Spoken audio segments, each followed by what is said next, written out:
नमस्कार, आपण पाहतात आदर्श पोलखोल. माजलगाव न्यायालयाने जिल्हाधिकारी यांची गाडी जप्तीचे आदेश दिलेले आहेत. आपण पाहू शकतो हीच ती गाडी आहे, त्याचे जप्तीचे आदेश दिलेले आहेत. नेमकं हे प्रकरण काय आहे जाणून घेऊया. काय सांगाल सर, जिल्हाधिकारी बीड यांची गाडी जप्तीचे आदेश आहेत, नेमकं प्रकरण काय आहे सर? हे प्रकरण असं आहे साहेब की वडवणी तालुक्यातील चिखलबीड येथील एका लघु सिंचन तलावासाठी इथल्या 3 शेतकऱ्यांच्या जमिनी संपादन केल्या. त्याच्यातला एक आहे शिवाजी तोगे, दुसरा आहे संतोष तोगे आणि तिसरा आहे बाबू मुंडे. यांच्या जमिनी संपादन केल्यानंतर त्यांना जो मावेजा देण्यात आला सरकारतर्फे तो अत्यंत तुटपुंजा होता.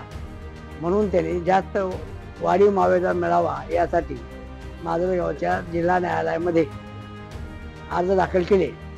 ते अर्ज मान्यवर न्यायालयानं अंशतः मंजूर केले, म्हणजे मागणी जी केली त्याच्यापेक्षा काही प्रमाणामध्ये कमी प्रमाण करून मंजूर केले.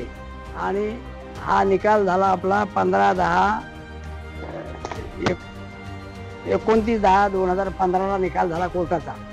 आणि त्यावेळेसपासून जे व्याजासहित जी रक्कम देणे लागते सरकार, ही त्याने काही प्रमाणात दिली, काही प्रमाणात शिल्लक राहिली. आता या 3 प्रकरणामध्ये मिळून आता सांगितलेल्या जवळजवळ 29.5 लाख रुपयाची बाकी त्यांच्याकडे निघते.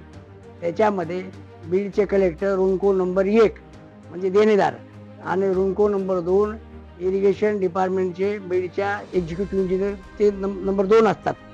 एक्झिक्युटिव्ह आपलं हे कलेक्टर जे आहेत यांच्या विरुद्ध माजलगावचे बुधवंत साहेब जे आहेत, म्हणजे सहदिवाणी न्यायाधीश वरिष्ठ स्तर माजलगाव, यांनी या पैसे वसुलीसाठी माननीय जिल्हाधिकारी बीड यांची जी गाडी आहे त्या गाडीचा नंबर आपल्या समोर आहे आणि ती गाडी जप्त करून म्हणजे तिचा लिलाव करण्यासाठी जे वॉरंट काढलेले आहेत. आणि हे 3 वॉरंट घेऊन आज कलेक्टर साहेबांकडे आम्ही गेलो, मी आणि दिलीप.